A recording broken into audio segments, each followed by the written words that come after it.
शिरडी के साईं बाबा सी 1838 से 15 अक्टूबर 1918, जिन्हें शिरडी साईं बाबा के नाम से भी जाना जाता है, एक भारतीय आध्यात्मिक गुरु और फकीर थे, जिन्हें एक संत माना जाता था।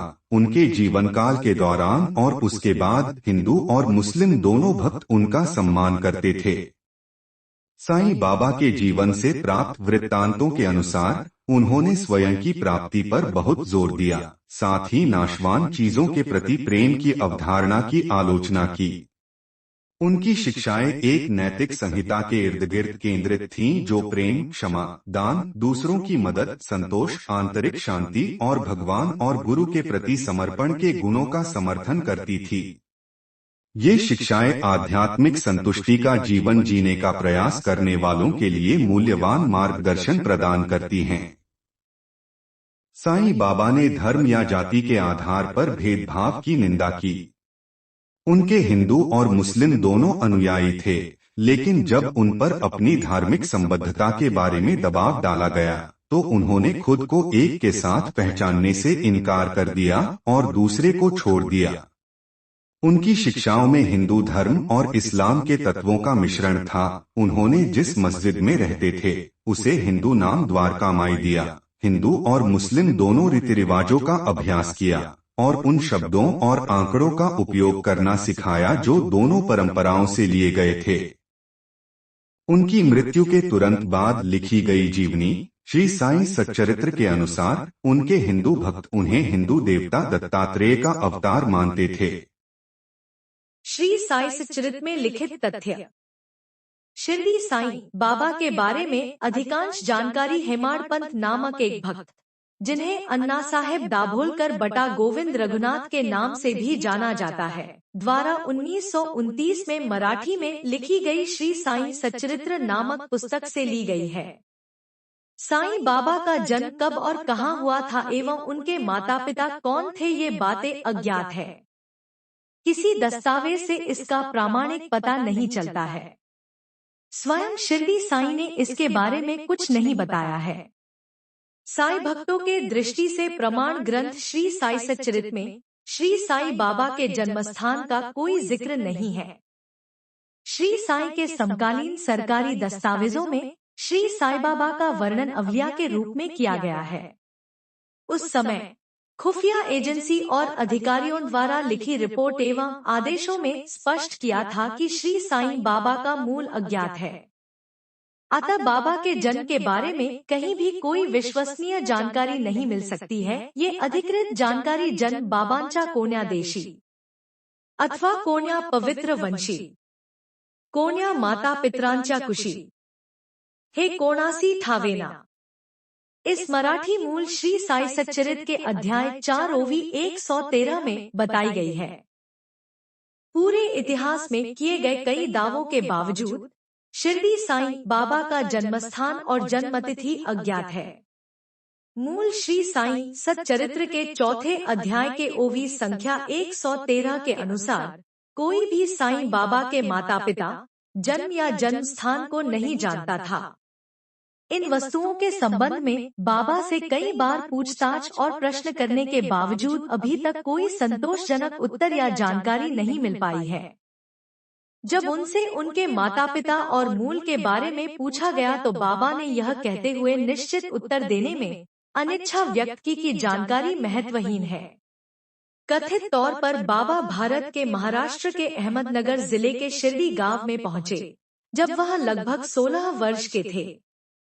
हालांकि इस घटना की तारीख के बारे में जीवनीकारों के बीच कोई सहमति नहीं है, लेकिन आम तौर पर यह स्वीकार किया जाता है कि बाबा 3 साल तक शिरडी में रहे, 1 साल के लिए गायब हो गए और फिर 1858 के आसपास स्थायी रूप से वापस लौट आए।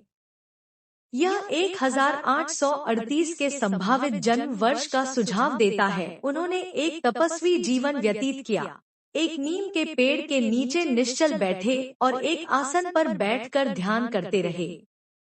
साईं सच्चरित्र ग्रामीणों की प्रतिक्रिया का वर्णन करता है।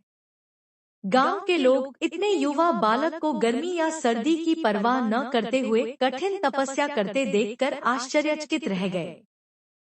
दिन में वह किसी से मेलजोल नहीं रखता था, रात में वह किसी से नहीं डरता था। धार्मिक प्रवृत्ति वाले कुछ ग्रामीण महासाप्ती, अप्पा जोगले और काशीराम शिंपी नियमित रूप से उनसे मिलने आते थे। कुछ समय बाद वह गांव छोड़कर चला गया और यह अज्ञात है कि वह कहां गया या उसके साथ क्या हुआ। ऐसे कुछ संकेत मिलते हैं कि वह कई संतों और फकीरों से मिले। साईं बाबा का असली नाम अज्ञात है। बाबा स्वयं कहा करते थे, हम तो साई है, गुसाई है। जब वे शिरडी लौटे तो मंदिर के पुजारी महाल साप्ती ने उन्हें साईं नाम से स्वागत किया था। साईं शब्द मालिक को संदर्भित करता है, लेकिन इसका अर्थ सर्वशक्तिमान भगवान भी हो सकता है। 14 कई भारतीय और मध्य पूर्वी भाषाओं में बाबा शब्द एक सम्मान सूचक शब्द है, जिसका अर्थ दादा, पिता, बूढ़ा व्यक्ति या साहब है। इस प्रकार साईं बाबा का अर्थ है मालिक। लगभग इसी समय साईं बाबा ने घुटने तक की लंबाई वाला एक टुकड़ा कफनी वस्त्र और कपड़े की टोपी पहनने की प्रथा को अपनाया, जो विशिष्ट सूफी पोशाकें थीं। मोहिद्दीन तंबोली के साथ कुश्ती में हारने के बाद ही बाबा ने कफनी और कपड़े की टोपी अपनाई। इस पोशाक ने बाबा की मुस्लिम फकीर के रूप में पहचान बनाने में योगदान दिया और मुख्य रूप से हिंदू गांव में उनके प्रति प्रारंभिक शत्रुता का एक कारण था। 4-5 वर्षों तक बाबा एक नीम के पेड़ के नीचे रहे और लंबे समय तक ध्यान किया। कहा जाता है कि उनका व्यवहार शांत और संवादहीन था और वह अक्सर शिरडी के आसपास के जंगलों में लंबे समय तक घूमते रहते थे। अंततः उन्हें एक पुरानी और जीर्णशीर्ण मस्जिद में निवास करने के लिए राजी किया गया, जहां वे एकांत जीवन जीते थे, भिक्षा मांगकर और यात्रा करने वाले हिंदू या मुस्लिम आगंतुकों का स्वागत करके जीवित रहते थे। मस्जिद में उन्होंने एक पवित्र अग्नि धूनी रखी और मेहमानों को उनके प्रस्थान पर आग से पवित्र राख उदी दी। ऐसा माना जाता था कि राख में उपचारात्मक और बुराई या बुरी किस्मत को रोकने की शक्तियां होती हैं। उन्होंने एक स्थानीय हकीम का कार्य किया और राख लगाकर बीमारों का इलाज किया। उन्होंने अपने आगंतुकों को आध्यात्मिक शिक्षा दी और हिंदुओं के लिए रामायण और भगवत गीता और मुसलमानों के लिए कुरान पढ़ने की सिफारिश की। उन्होंने भगवान के नाम धिक्र के अखंड स्मरण की अपरिहार्यता पर जोर दिया और अक्सर दृष्टांतों, प्रतीकों और रूपकों के उपयोग के साथ खुद को गूढ़ तरीके से व्यक्त किया। ऐसा माना जाता है कि बाबा ने लेंडी बाग नामक एक बगीचे की देखभाल की थी, जिसका नाम लेंडी नामक एक नदी के नाम पर रखा गया था जो पास में बहती थी। बगीचा अभी भी मौजूद है। इसमें बाबा के जीवन से जुड़े लोगों और जानवरों की स्मृति में मंदिर, समाधि हैं और तीर्थयात्रियों द्वारा दौरा जारी है।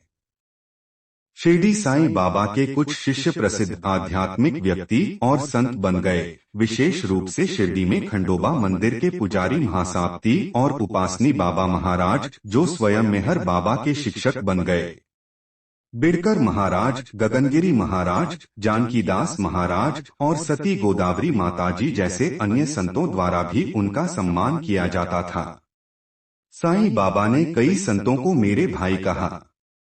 1910 में शिरडी साईं बाबा की प्रसिद्धि मुंबई में फैलने लगी। चमत्कार करने की शक्ति वाले एक संत और यहाँ तक कि एक अवतार के रूप में माने जाने के कारण कई लोग उनसे मिलने आते थे। उन्होंने अपना पहला मंदिर भिवपुरी, करजत में बनवाया। अंतिम वर्ष और महासमाधि अगस्त 1918 में शिरडी साईं बाबा ने अपने कुछ भक्तों से कहा कि वह जल्द ही अपना देह छोड़ देंगे। सितंबर के अंत में उन्हें तेज बुखार हुआ और उन्होंने खाना बंद कर दिया। जैसे जैसे उनकी हालत बिगड़ती गई, उन्होंने अपने शिष्यों से उन्हें पवित्र ग्रंथ सुनाने के लिए कहा। हालांकि उन्होंने आगंतुकों से मिलना भी जारी रखा। 15 अक्टूबर 1918 को, उसी वर्ष विजयादशमी उत्सव के दिन, साईं ने अपना अवतार कार्य समाप्त करते हुए महासमाधि ली। उनके पवित्र देह को शिरडी के बूटीवाड़ा में दफनाया गया और वहां श्री साईं की अलौकिक एवं अविनाशी तुरबत का निर्माण किया गया, जो बाद में एक पूजा स्थल बन गया, जिसे आज श्री समाधि मंदिर या शिरडी साईं बाबा मंदिर के रूप में जाना जाता है। अगर आपको यह कहानी पसंद आई तो कृपया इसे लाइक करें और कमेंट में अपने विचार साझा करें और हमारे अन्य वीडियो देखने के लिए चैनल को सब्सक्राइब करें।